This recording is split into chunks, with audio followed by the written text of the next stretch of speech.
Here we go. It's very weird. Hello, I'm Suzi. Welcome to my podcast.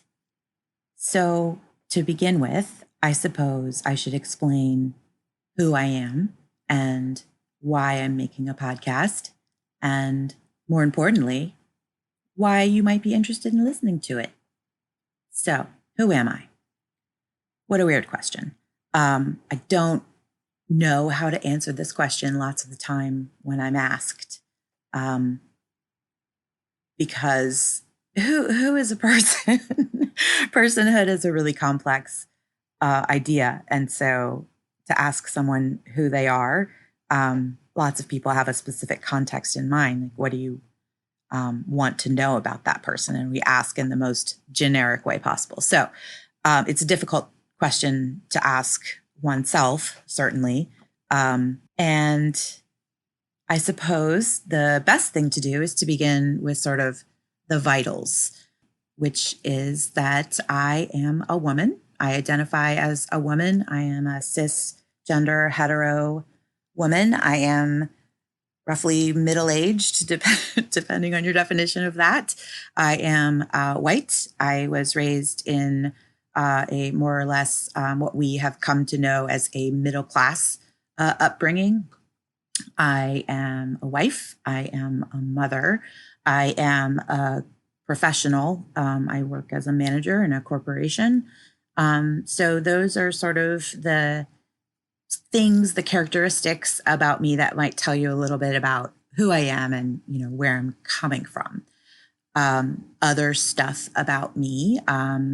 I am a philosopher. I have a degree in philosophy and in economics, the latter of which was really a marketing effort, because when you put a resume in front of a potential employer with philosophy on it, especially at the time that I was doing it, there's a lot of baggage that goes with that. So you have to kind of bulk it up with something that looks businessy. And economics is deceptively businessy in the sense that it is really just, a different branch of philosophy of money, consumerism, consumer behavior, et cetera, market behavior.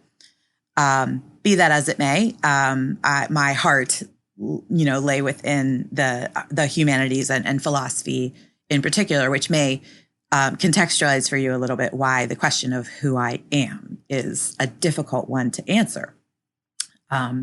Speaking metaphysically, right? Who are we, right? It's a basic question that philosophers and people have been asking forever and ever and ever, and is the source of, much of the different categories of human expression. Religion, for example. Who are we? What made us? Where did we come from? What does it all mean? So you'll hear a lot about that from me. I am a nerd, like a huge dorky nerd. I like all the nerd things. I like all the pop culture things.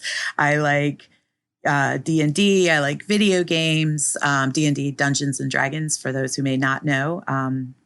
I like video games, particularly like role-playing video games. I like some types of other games like Magic the Gathering and stuff, though it's not like a huge following for me, but I like it conceptually. It just is a lot of work. That's the main thing that keeps me from Magic the Gathering. It's like so much work. I am an artist. I draw and I paint and I do visual arts and different things, not in a professional capacity. Obviously, I'm not that talented, but it is something that is important to me. The arts in general. I love art. It speaks to me. It resonates for me on like many different layers. So it's something that I think about a lot. And again, ties back to the idea of like, who are we? Like, art as an expression of like our cultural identity throughout history and so forth.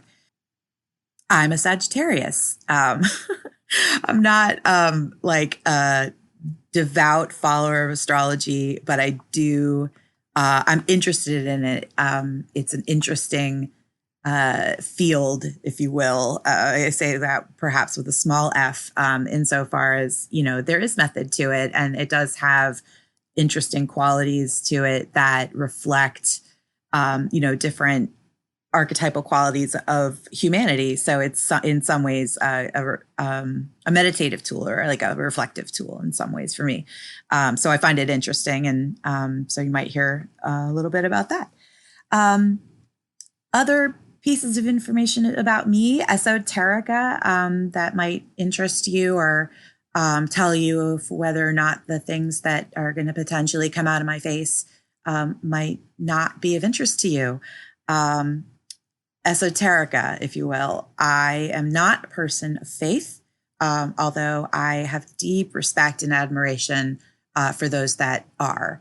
I lean left politically, but not in a finger pointy way in this cultural moment. I wouldn't characterize myself as a person who exists in the way that a lot of people think of as a quote liberal. But I'm very liberal. And it all kind of for me comes back to like principles of liberty, which, is complex and interesting in and of itself.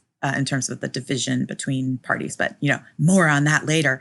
I like space. I like science. I like interesting facts about the universe. And again, who are we? Where do we come from? What does it all mean? Does it mean anything? Potentially, it doesn't. Just spoiler alert. And I think as a final note, I embrace the weird. I embrace the unconventional. I myself have a strong unconventional bend, and I, recognize game. I love weird people. I love weird things. They call out me. They denote, like a shadow. It's distinct because of the contrast, from the light. So, unconventional behavior, right? Unconventionality, quirkiness, odd moments. These things call to me because they're distinct from what we're accustomed to seeing. And I feel like there's always a message in there. I don't know what it is, but I'm always curious about it. And so I love that. I think it's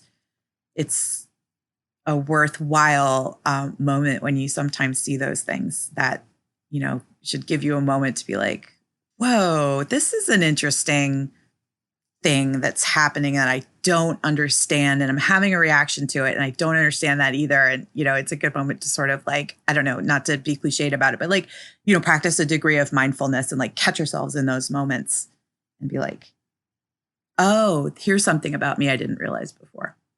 So that's a little bit about me. Yeah, I'm a weirdo too. So if you're a weirdo, I embrace you.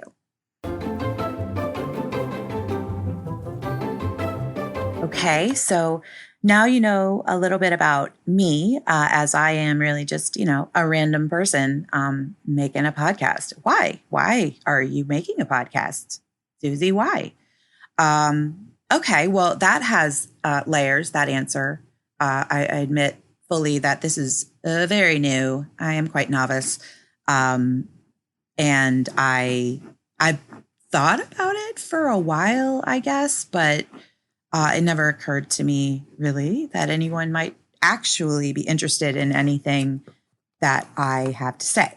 And after a few people suggested it to me sort of independently of one another, I thought, okay, well, maybe there's, something to this, and it, doesn't hurt to try. I mean, what else have I got to do? So that was one thing that kind of got me past the barrier of thinking about it to actually doing it. In terms of, what it is, what I intend to do with this, I don't know. I'll talk more about what I expect this to be over time and later on. But initially, just to say generically, I just think all the time, my head just spins and spins and spins all day long. I don't think that's unique. I think a lot of people do this, but it can be a lonely place, and especially when your thoughts are like mine and they are, connected in a really weird, like comprehensive way that I can see from time to time, but there's so much of it that the momentum of it and the the indirect nature of it you can get lost in that. I get lost in that. And so having a place to put it, whether it's journaling or, let's try podcasting, see how that works. It's a good space to exercise some of those thoughts and, maybe bring greater clarity to some of the processes that I undergo in my evaluations of the world and my lived experience within it. It's cheaper and easier than therapy. I am in therapy, and it helps. I would recommend it for pretty much everybody.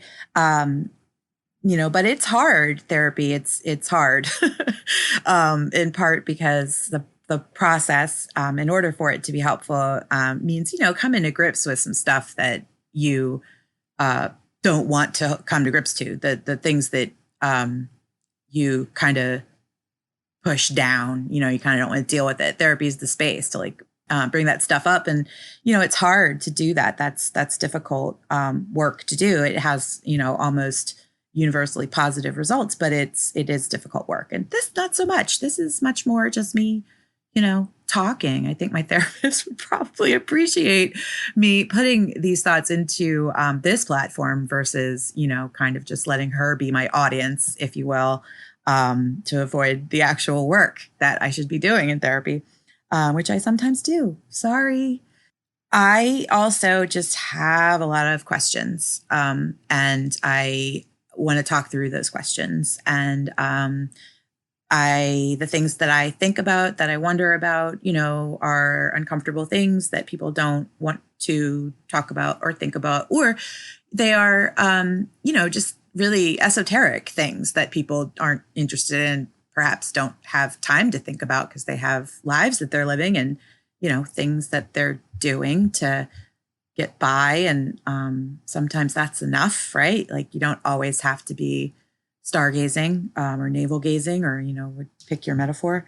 But this is a potential space, to do that and hopefully a space that connects, that resonates with people that maybe think the things that I'm thinking about and don't necessarily have an outlet for that or, something like that.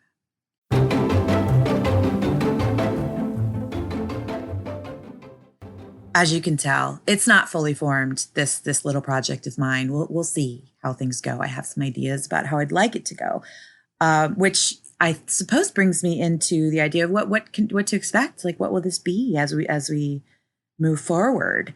And I guess it's become readily apparent that I'm really not sure yet, but, I'm going to talk about the things I think about. I think about a lot of things.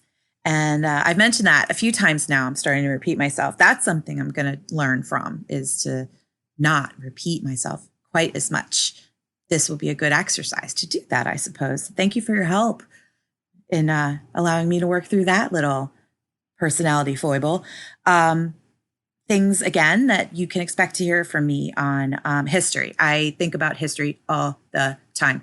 The cliched phrases of, history repeats itself, and, those who don't know history are doomed to repeat it, or, et cetera, et cetera. Those types of things, they resonate with me. I look at history of all kinds all the time, and see the similarities, the connections, the repeating patterns, the recursive qualities, of human behavior throughout history, are very starkly detailed in the examination of moments where you see the common characteristics of humanity manifesting themselves over and over and over again, just in, kind of different flavors. And I think it's always relevant to right now. So I think about history a lot. I will talk about history a lot.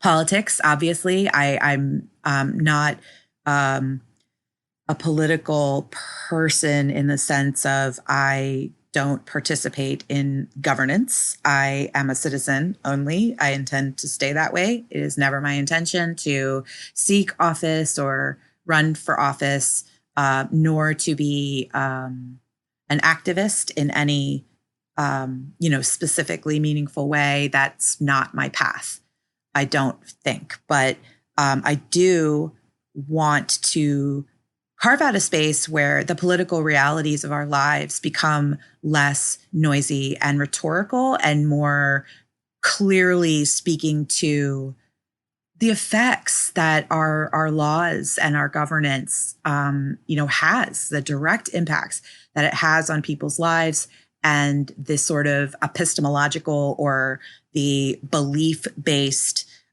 way that people respond to that, to changes in that environment.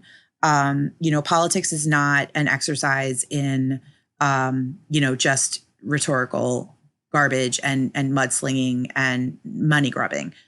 It's about our governance. It's about how we as a people manage ourselves, how we seek equity, how we seek justice, if such a thing exists. So I think about that a lot. And also it's relevant. I live near the nation's capital. And so I have been inundated in this culture for my whole life. I grew up in this area. I've traveled and been elsewhere, but I've lived here my whole life, and I love it.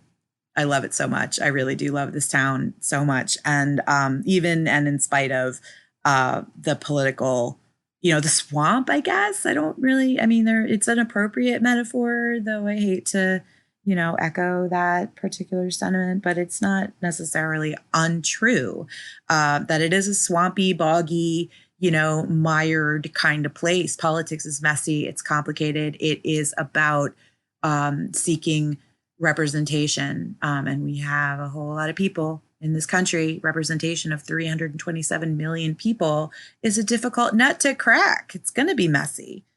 But it should also be fair. And that's really what, politics is about, is people trying to, make sure that it's fair at its essence. I mean, it obviously has, layers. Everything does.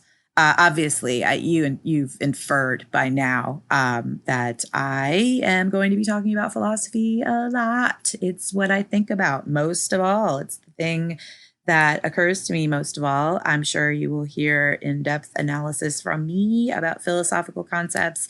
I'll give you a warning, when things are going to be academically dry. Those are things maybe you're not into. So I'll try to, kind of sketch out, when those things are happening, in case you want to dip. Though, please note, there will not be a unidimensional thing going on here. I'm not really capable of that.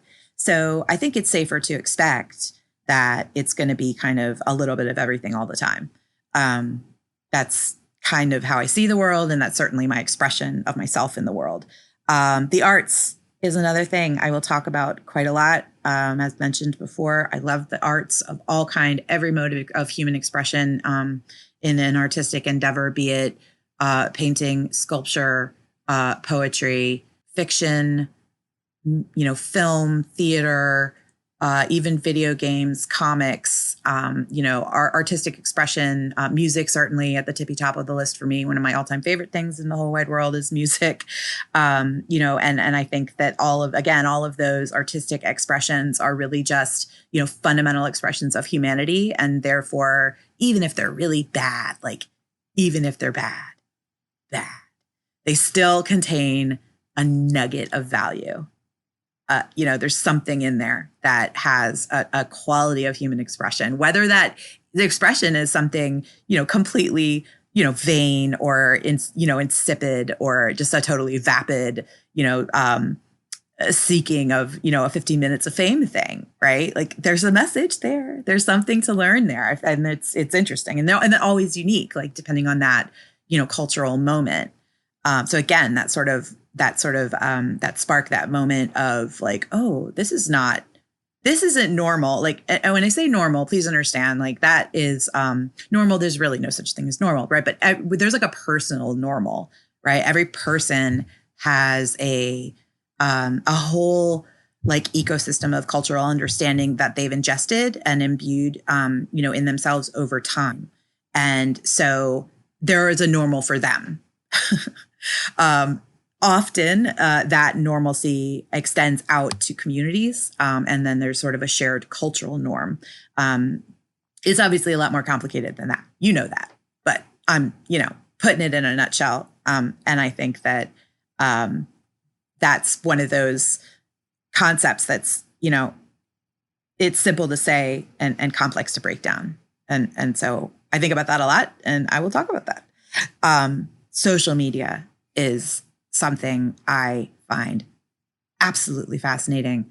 I'm so curious about how and why people do the things that they do on social media, the types of movements, the types of business models that emerge from social media, all of it entirely fascinating.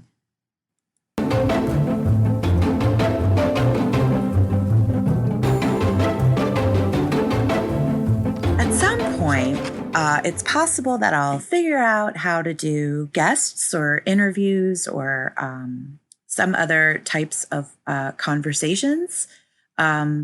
Also, at some point, I would like to figure out how to interact with the listeners, my audience. God, that feels weird in my mouth. But some way of interacting with the people that hear these things and maybe have some thoughts and ideas. My personal goal, apart from just having a place to exercise some of these thoughts outside of my own head, is to inspire people to look at things differently, to inspire people to have conversations and ask difficult questions, both of themselves and of other people, without an agenda and without expectation, but with a genuine desire to want to know. Just, I want to understand you, right? Other person outside of my head.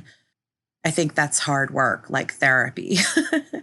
And so maybe together, that's something that we can work on ourselves and figure out a way to be at peace with some of these hard ideas. And at the very least, not feel alone in having these ideas and having nowhere to put them, perhaps. So that is pretty much all I have to say today. Thank you for listening. I so appreciate you being here. And I really, really hope that you will return. Until next time.